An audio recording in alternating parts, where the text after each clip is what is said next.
Assalamualaikum warahmatullahi wabarakatuh. Berjumpa lagi dengan saya, Pak Guru Zainullah.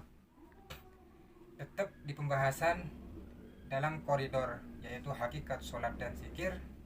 Kita akan membahas untuk apa sholat dan zikir, kemudian apa hikmah yang kita peroleh dari melaksanakan sholat dan zikir, dan bagaimana caranya sholat dan zikir agar tetap dilaksanakan secara istiqomah.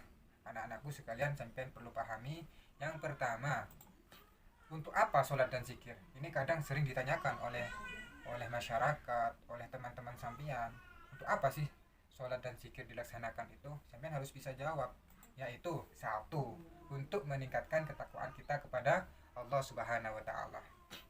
Yang kedua, agar dapat menghindarkan diri dari perbuatan keji dan mungkar. Itu kalau kita melaksanakan sholat. Terus apa hikmah kita peroleh dari melaksanakan sholat dan zikir? Yang pertama, menguatkan akidah. Yang kedua, menguatkan hubungan kita kepada Allah. Yang ketiga, mendapat kedamaian hati dan jiwa. Masya Allah.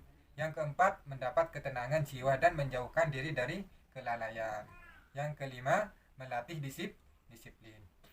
Yang keenam, mewujudkan akhlak mulia. Masya Allah, inilah manfaat-manfaat atau hikmah-hikmah ketika kita melaksanakan sholat dan zikir.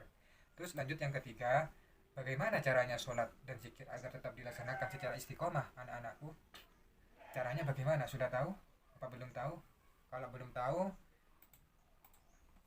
yang pertama, menyadari bahwa sholat dan zikir untuk mendekatkan diri kepada Allah Subhanahu wa Ta'ala. Ketika sampean sadar bahwasanya sholat dan zikir ini salah satu wasilah untuk dekat kepada Allah, insya Allah sampean akan istiqomah melaksanakan sholat dan zikir. Yang kedua, memahami manfaat sholat dan zikir.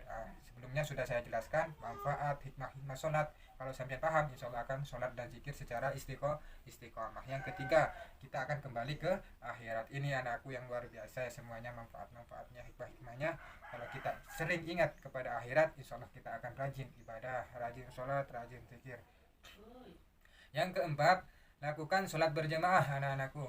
Yang kelima, berteman dengan orang yang rajin sholat, rajin ibadah, rajin zikir.